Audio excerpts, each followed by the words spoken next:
Hello friend, this is me, your host. Welcome back to our channel. I hope you all are well today and you're doing great. I hope you all.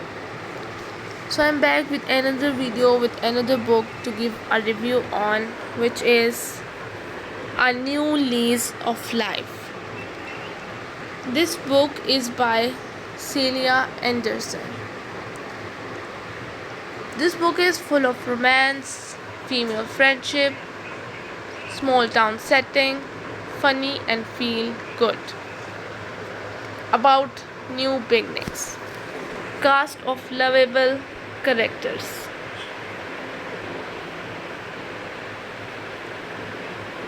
Well, there you are, dear.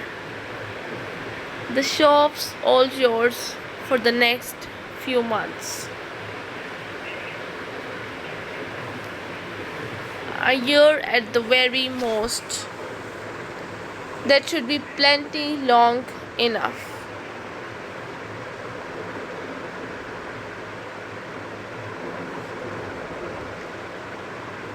I don't envy you. I will tell you that for nothing.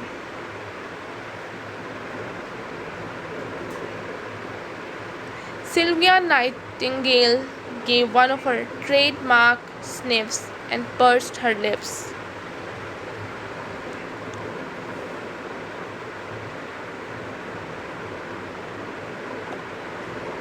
Ingrid took a deep breath of the dusty air, undisturbed for the last few weeks. It had lost most of the scents.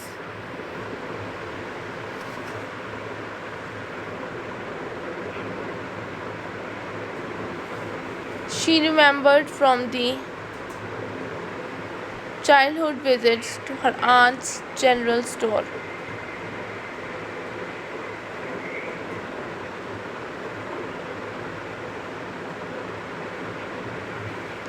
But it was just possible to catch a hint of lavender from the bunches that still hung over the door.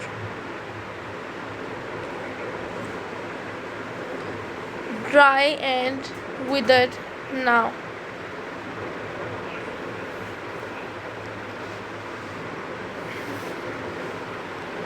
The shelves were bare apart from a trail of red lentils.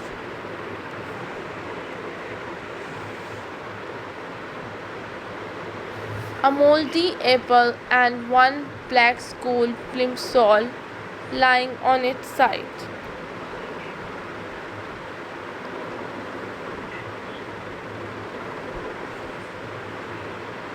She wondered what on earth had possessed her to come up with the idea of moving to Willow Brook.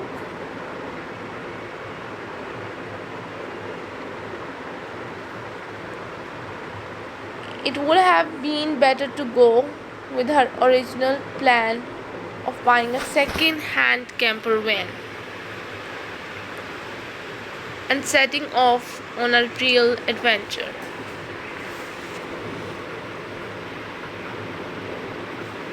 Oh, there is no need to look like that. I know it's a bit grim in here at the moment, said Sylvia.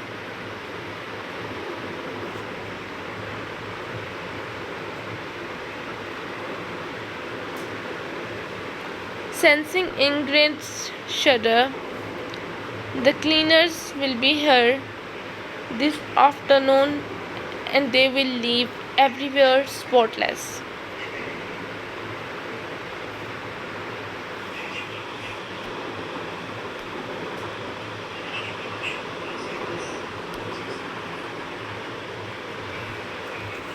Or there will be trouble. Useless lot.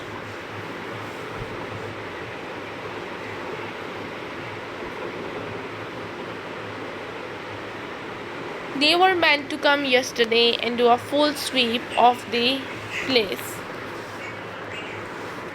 But Dot was having trouble with her Willie.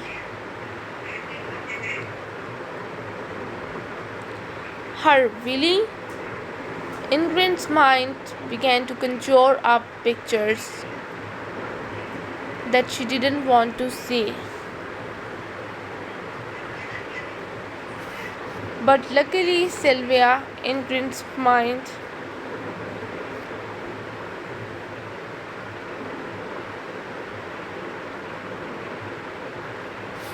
Ingrid's mind began to conjure up pictures that she didn't want to see.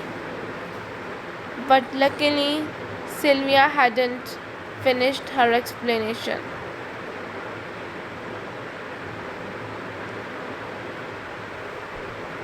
Yes, you remember. I told you that Dot and Willie run the local cleaning company.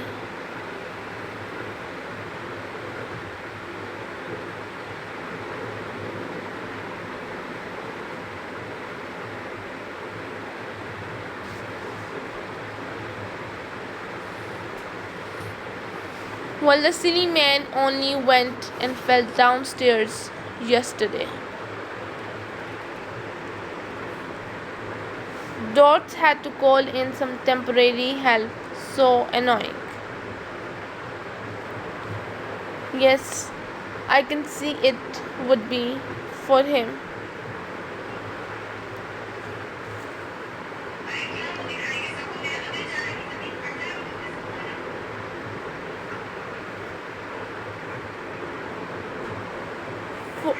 For all of us, not just for him.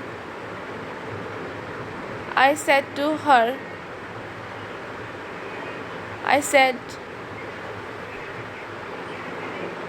Dot, he has been overdoing the brown alley again.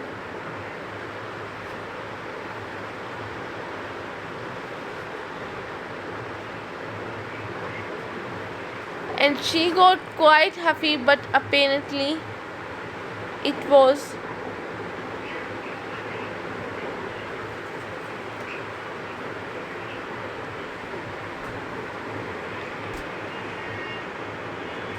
because he recently had new classes. Very focused. Willie is not so agile these days.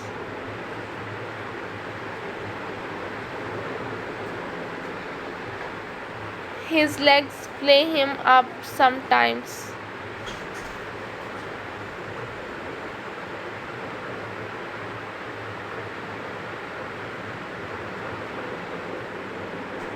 He's just turned 60.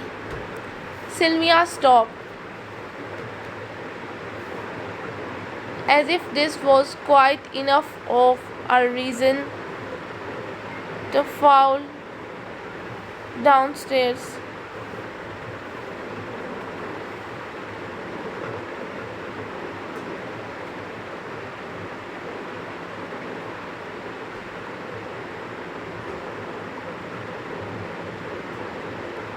Ingrid frowned.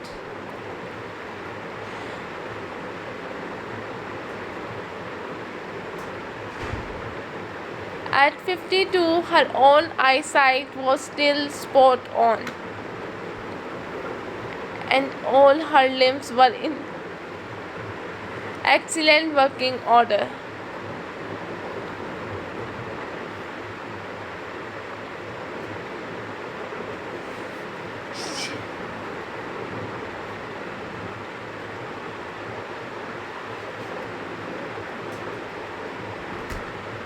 She couldn't imagine going so far downhill in a handful of years. But she supposed the unfortunate Willie might not be in such great shape.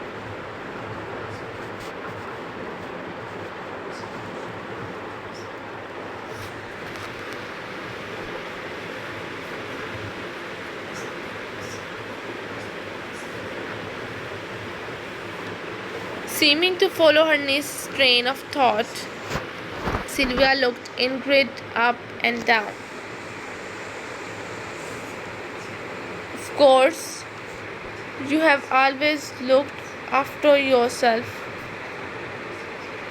haven't you, dear?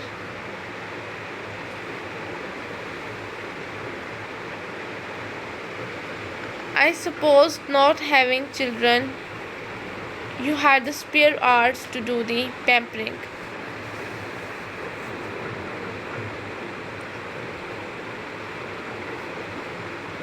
Face packs and the like.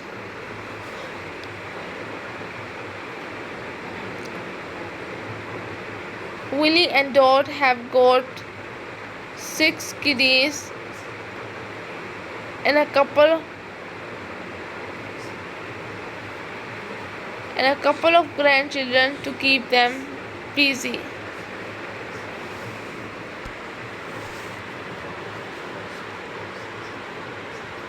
Ingrid resisted pointing out that until fairly recently she had worked full time, running a very successful chain of hotels and keeping house for a man whose larger than life character meant he loved to entertain.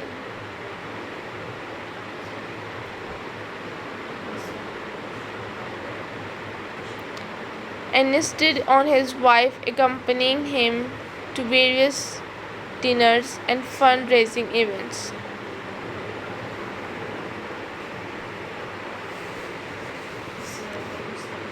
Sylvia wouldn't be impressed by talk of high-powered careers.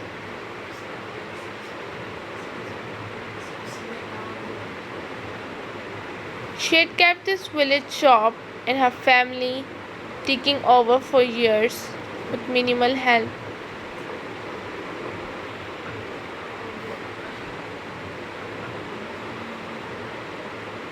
Tucked away in the workshop at the side of his house on the other side of the village.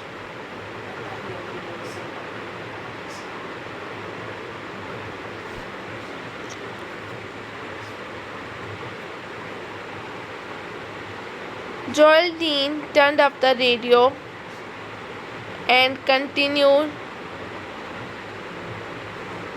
to sand his latest bench.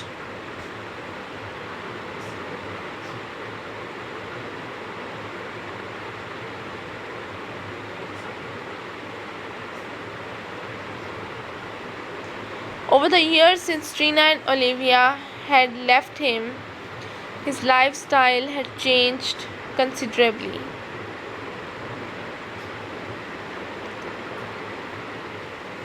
The trigger had been the removal of the first garden bench.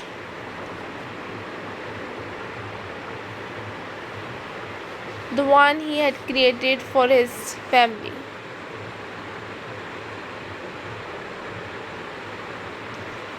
He had been intending to make a matching one and a table to go with it.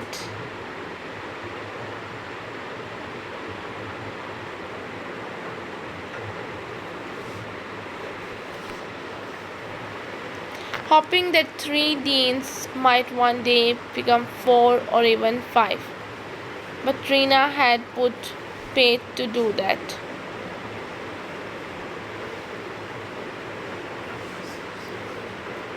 Finding her in bed with a window cleaner had been something of a shock.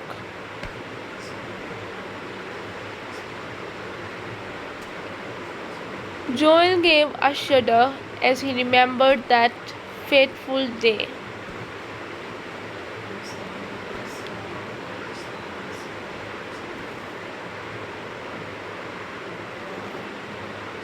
Olivia had been at school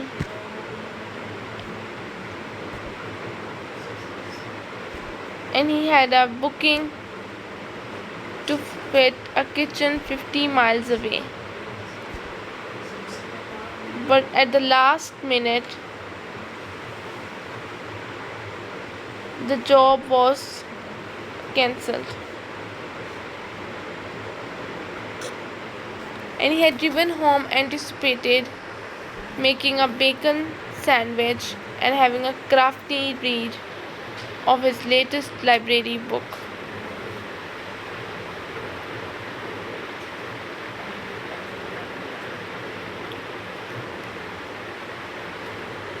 His car at the time had been much quieter than the one he now owned. And it wasn't until he opened the front door and shouted hello to his wife that he alerted her to the disaster that was about to unfold. Joel, hello, she had shouted from upstairs.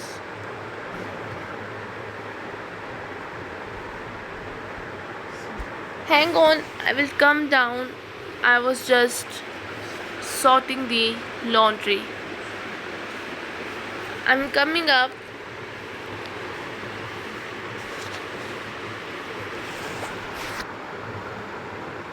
He had yelled back. I need to get changed. I got an unexpected day off.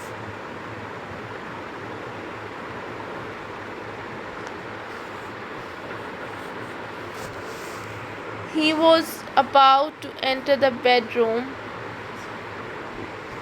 when, at the last moment, he registered the alarming sight of his wife clutching her dressing gown to her.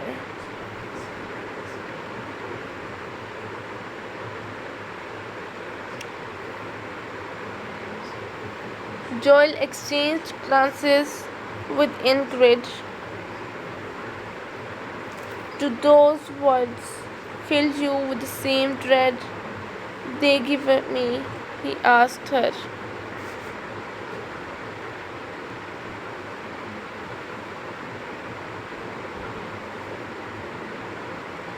Ingrid laughed. Not unless she wants me to take her out in the car again. What have you been thinking, Neo?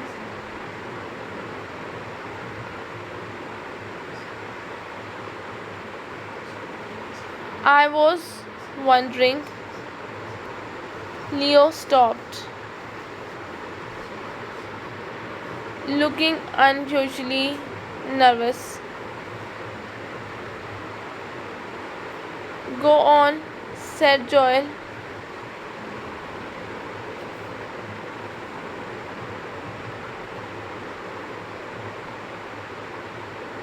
The creeping feeling of doom is increasing with every pause.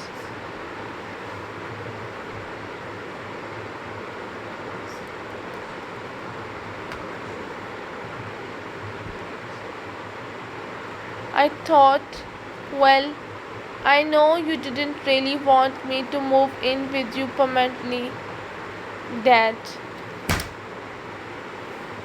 I never said that. No, but you know, Mom hates it.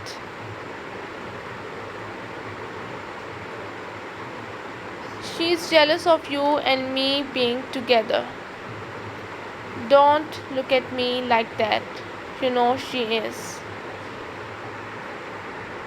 She's got this weird idea that we gang up together against her.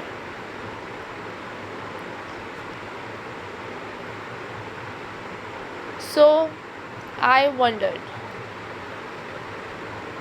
what if I moved in with Baz for a little while? He says I could share his room, or we can get a flat together. Joel was on his feet in seconds, red in the face. You must be joking. You are 15, Leo. This is crazy. And where do you think the money would be coming from to do all this? He hasn't got a job and you are still at school.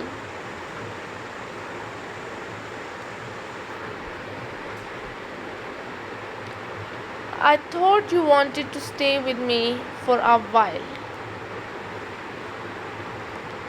Ingrid could see the hurt in Joel's eyes, which the anger and outrage couldn't finally mask.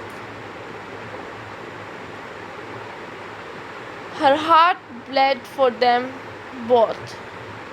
Living with parents when you wanted to spread your wings could be intensely frustrating.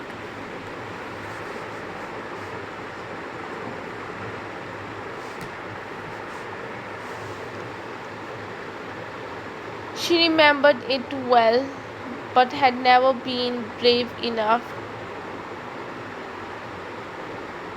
to push the boundaries like this.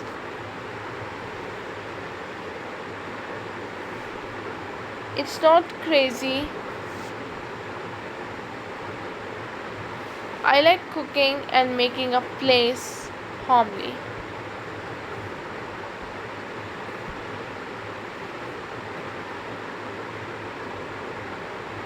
Baz has got no idea about that kind of stuff. Why shouldn't we live together? It would be. Leo's voice tailed away when she realized she was getting no response from the other two apart from astonished looks. Ingrid thought the girl looked close to tears. Whatever made you come up with this scheme? Joel sounded as horrified as Ingrid felt.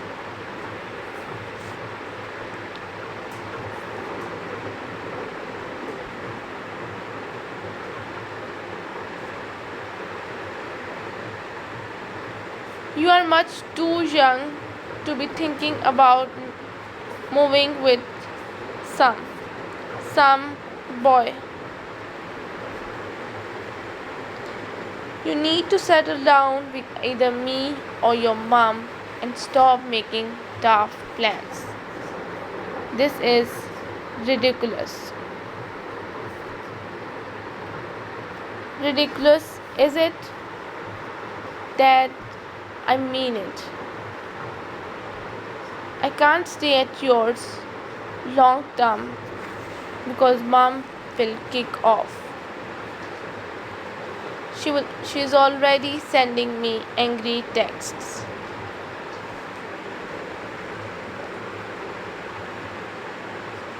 What I really want is to live with Bas.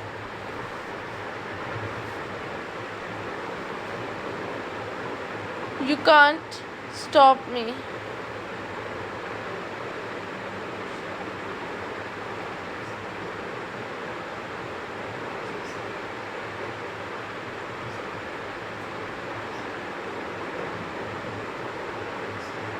Ingrid got up to clear the plates away.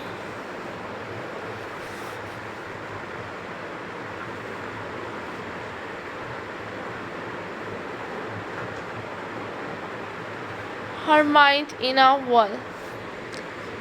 How had she managed to drop into the middle of what felt like an incredibly delicate family situation?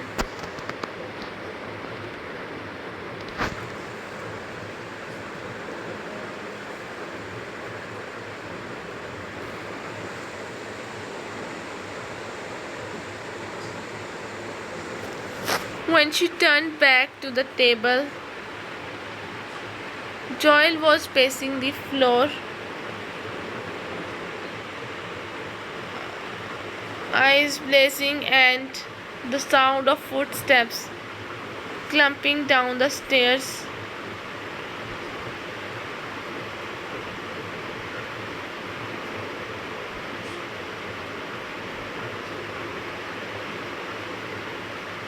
that Leo was already on her way out. She made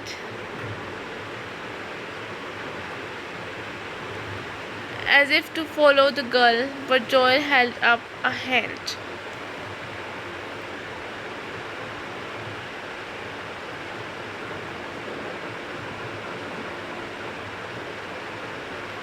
Let her go, he said, sitting down again with a sigh. But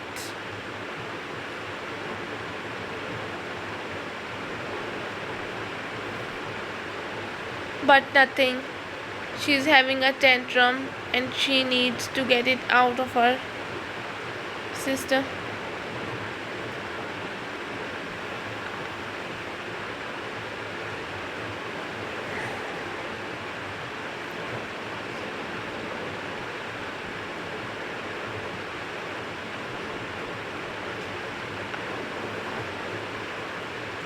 I have been here before. We won't get anywhere trying to talk to her now.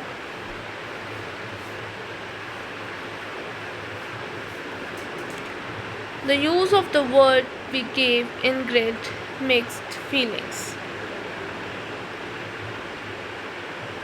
On the other hand, Leo's behavior was nothing to do with her. It felt like a minefield. Joel was very distressed, naturally enough, and in need of someone to help.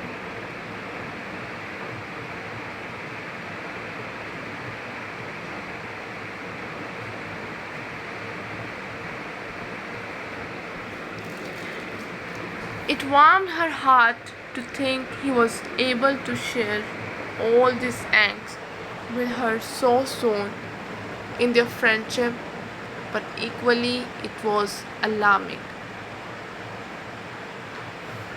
Because this was clearly a very big problem and about to get worse. Uma rubbed her eyes and took a deep, steadying breath. Her once carefully applied eyeliner had smeared, and her mascara was in sad trickles down her cheeks.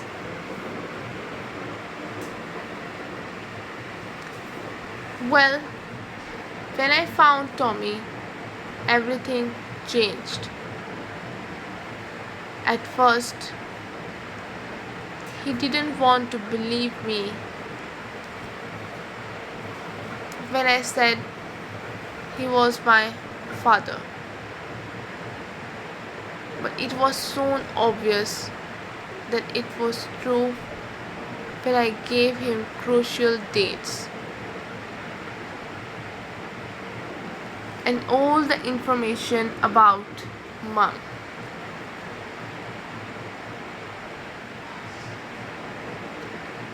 He seemed more worried about you finding out than anything. But we arranged to meet just outside town the next day to talk properly.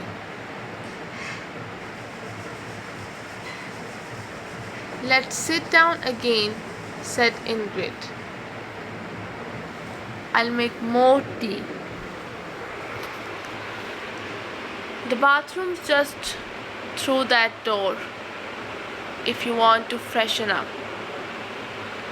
This is going to take a while.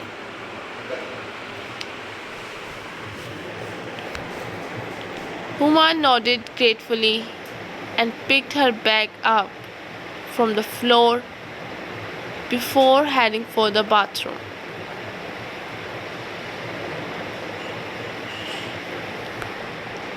Ingrid went back to the kettle and refilled it. She heard the sound of water running, and all too soon Uma was back out with her.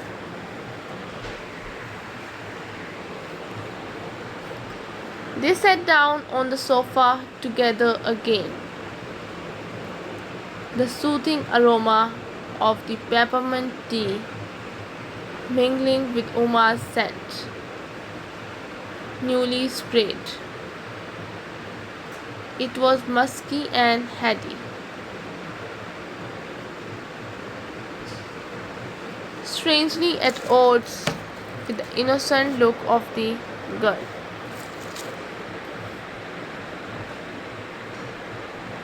Outside, the cries of children playing on the green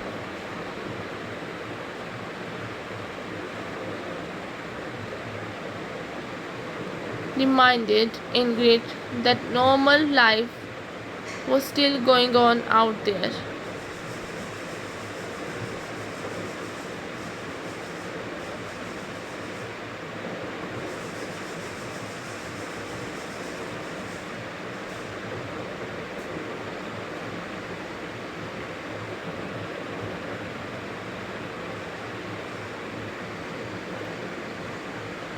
Outside, the cries of children playing on the green reminded that normal life was still going on out there.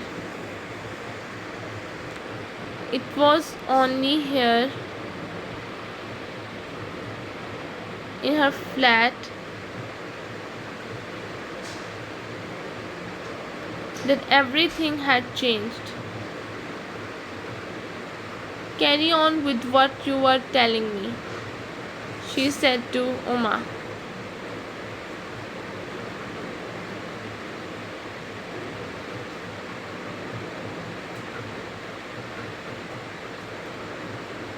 Okay, well, I met Tommy to talk, and by that time,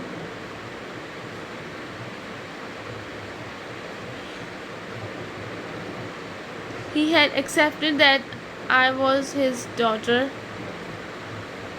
But of course, he hadn't said anything new, so it was all very secretive.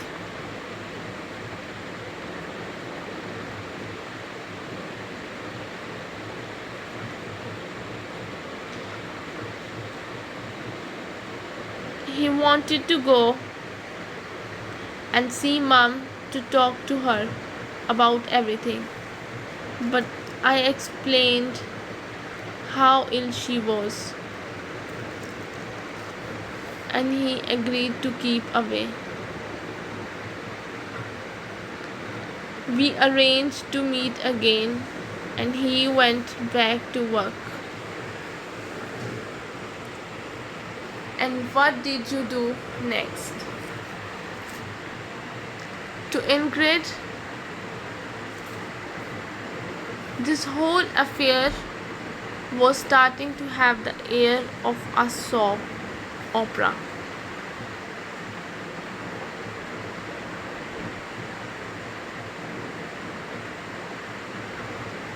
In her mind's eye, she saw the two of them huddled in the corner of a tea room, or perhaps somewhere away from the city center.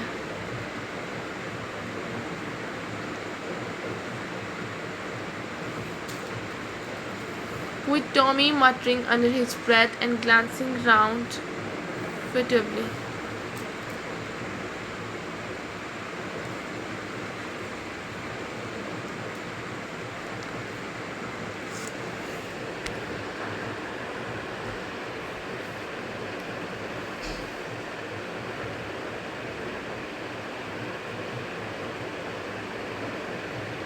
I went home eventually, and when he got back from the hospital that night, I confronted my dad.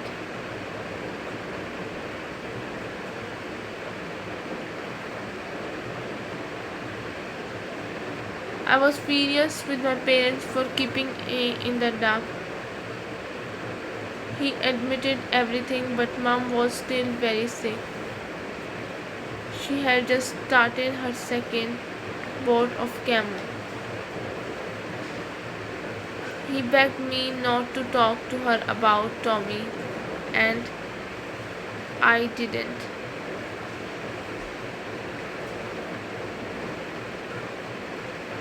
But you carried on meeting him in secret? I couldn't seem to help myself. He fascinated me. He was so big and boisterous, with that huge ginger beard and the loud laugh. I'm a lot like my mom, but I'd always wondered why I didn't look quite like the rest of our family.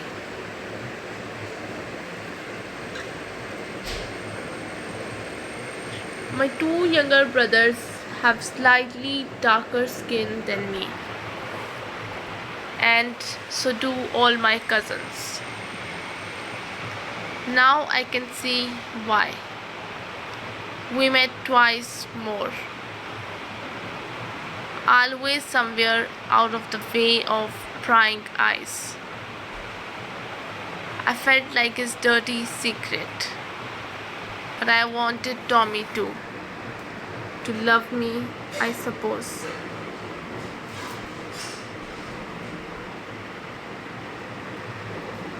Uma struggled to regain her composure, and Ingrid squeezed her hand.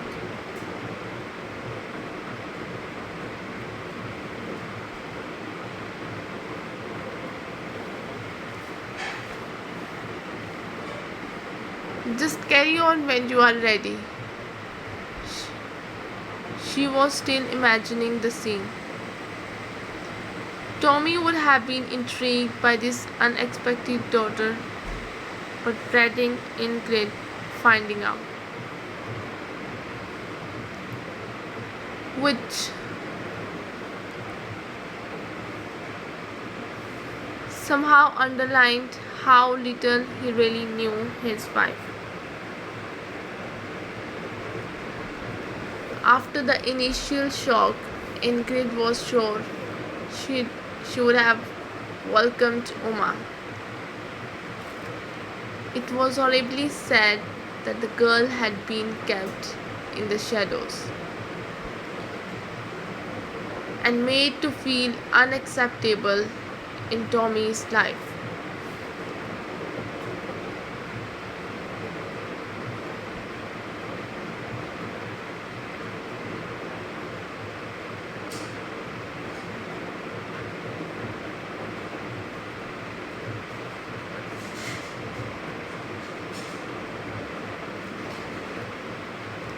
I was due to meet him again the month after he died, Uma said huskily.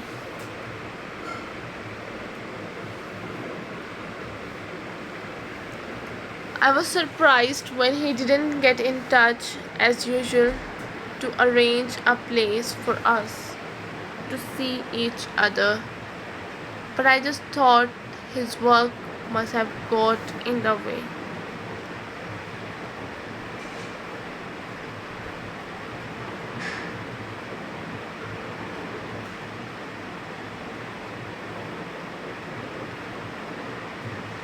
Eventually, I began to investigate, and when I finally found out what had happened and where you were,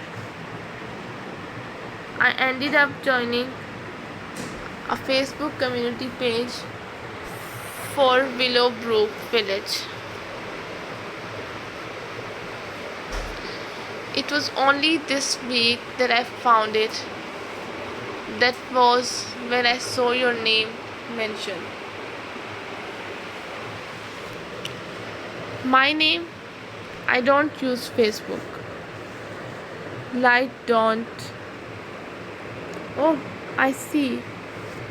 You saw the publicity for the. Yes, I already knew your name from Mom's letters. She had found out that you were the one Tommy had chosen.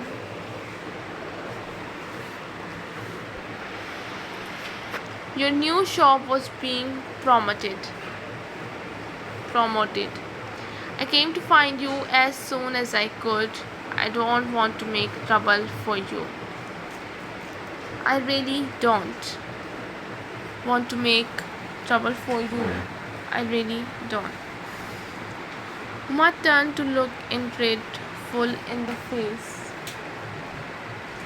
Her tense expression said clearly that she was at the end of her tether.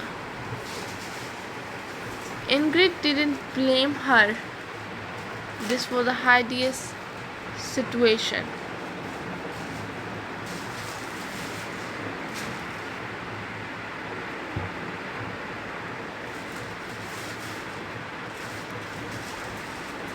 Okay, so you don't want to make trouble. I get that, I think. But Uma, in that case, why are you here?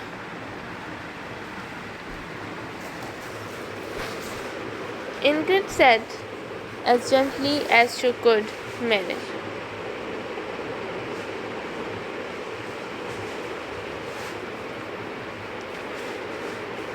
Uma swallowed hard. Tommy promised me more than once that he was going to make a new will. I am not greedy, honestly. I am not. It's just that I need it so badly now. You were hoping for some sort of inheritance. Ingrid asked. Although, of course, she knew the answer. On the afternoon before the grand shop opening, Ingrid stood in the flat with the Saga Louts in front of her, minus Anthea, of course. Ingrid had been horrified to receive a brief message earlier from Beryl to tell her that Anthea was in hospital.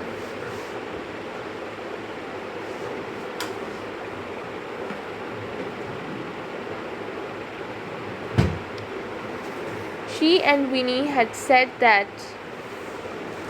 they had called in at the shop sometime later to give a further update. And here they were, tensions in every bone of their bodies. Oh, we both know now that you took her to hospital for her appointments, so don't look so guilty, said Winnie.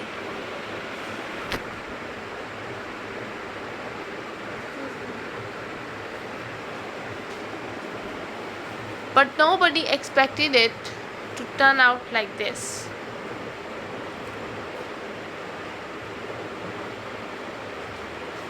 She had hideous stomach pains, apparently, and the ambulance was there within minutes. It was a blue light dash.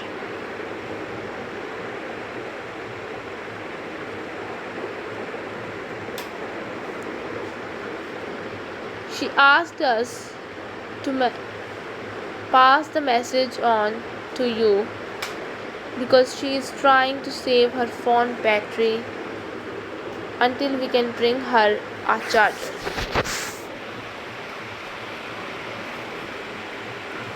My goodness, that's even worse than I imagined. Can we go and see her? What's happening? Do they know what the problem is? Ingrid said,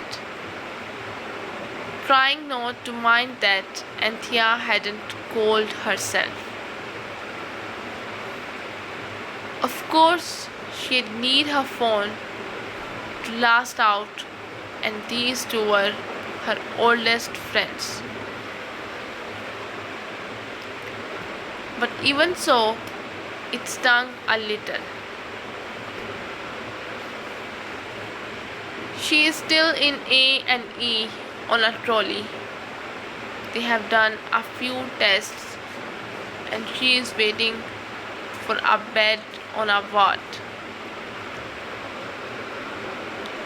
We might be able to go later if she gives us the okay, said Beryl. Should I call the hospital, do you think? There might be some news by now. They won't usually tell you anything unless you are a close relation, Ingrid. We'll just need to be patient for now. We thought we had all be best to keep busy, so we have come to see if you could do with any help. Ingrid said the two ladies to work, adding a few more ointments to the bargain table. More to keep them busy than because it was necessary. She was just about to pack them off home with the promise of taking them to the infirmary.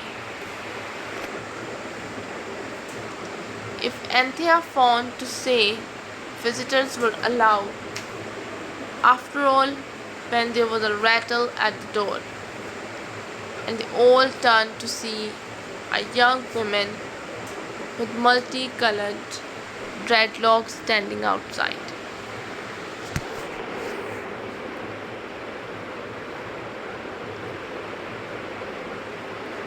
Oh God, not another of your Tommy's daughter, is it?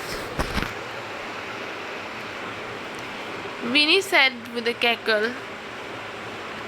He must have put himself about a bit, if so. Mind you, this one's got great hair. Ingrid didn't reply to this take. She picked up one of Leo's flyers and went to open the door, trying not to feel edgy. It was probably just an early customer sussing out the action. Hello there. We are not open until tomorrow, but I can give you this to claim a discount on your first purchase, she said.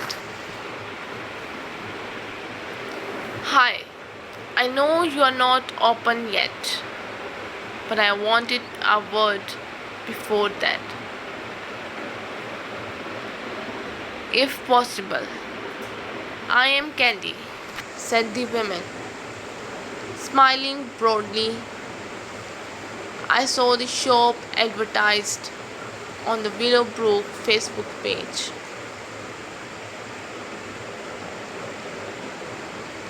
And I wondered if you had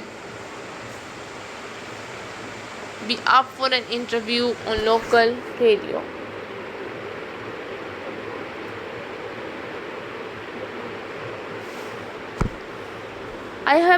I host a live music and chat show that airs on Monday and Saturday evenings. I could fit you in this coming Monday night if you are free. You could give a shout out to the shop.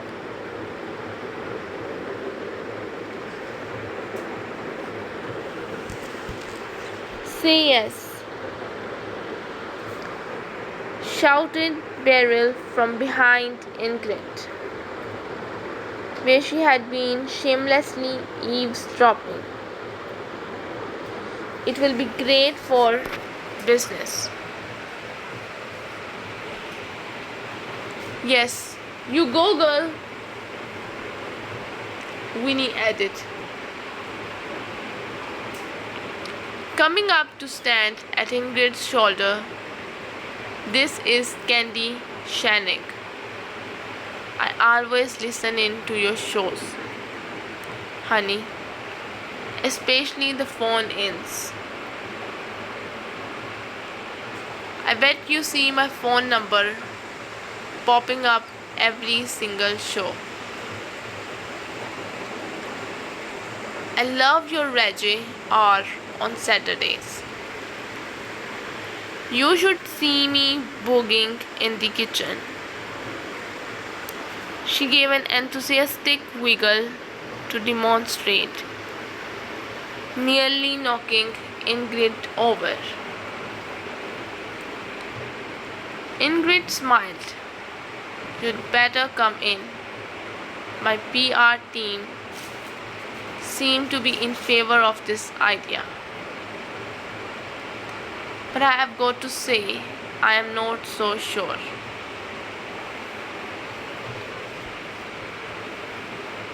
Candy was in the shop almost before she had been invited,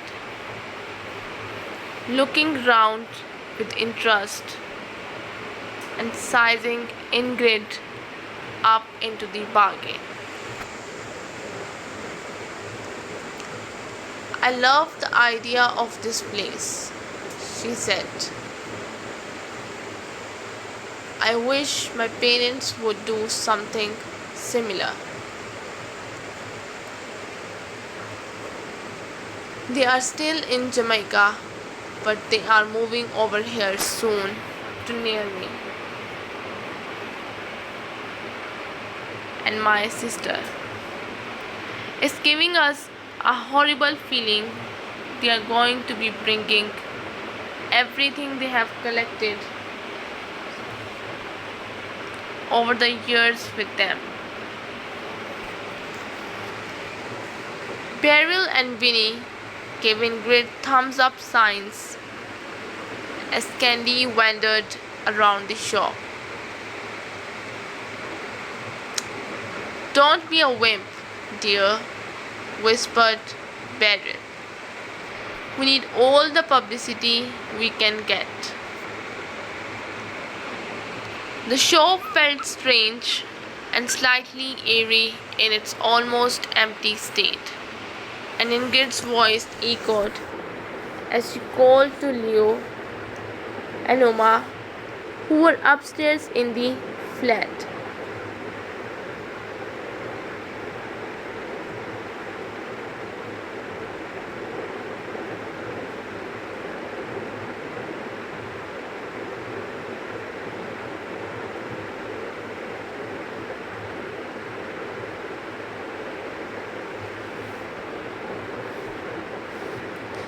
Uma had become quite a regular visitor in the last few months, fascinated by the treasures in the shop and keen to help whenever she had free time.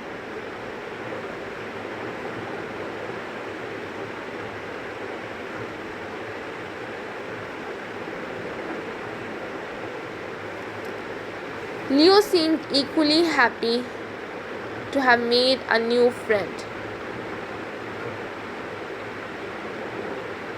and the two were now busy getting the food ready together and dog sitting Gerald, who was now a permanent fixture in Joel's life, and making sure he wasn't anywhere near the sausage rolls.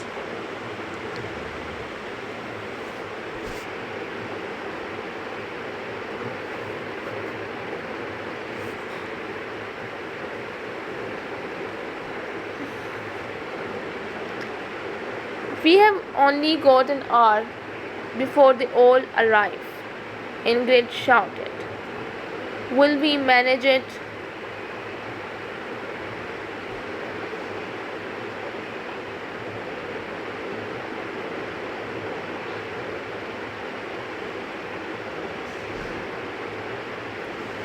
Papa. You bet your life we will, shouted back Leo. The cavalry are on their way. Dad messaged to say he is stopped off to get more bubbly. And the Saga Louts are just coming down from the barrels.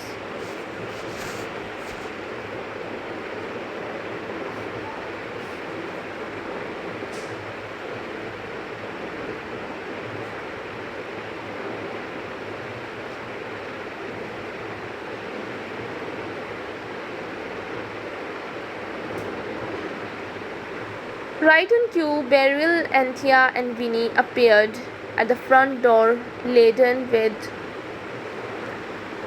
with bags, and Sam and Elsie followed them in. Sam was carrying a large artificial Christmas tree under one arm, and Elsie had a carrier bag that jingled intriguingly.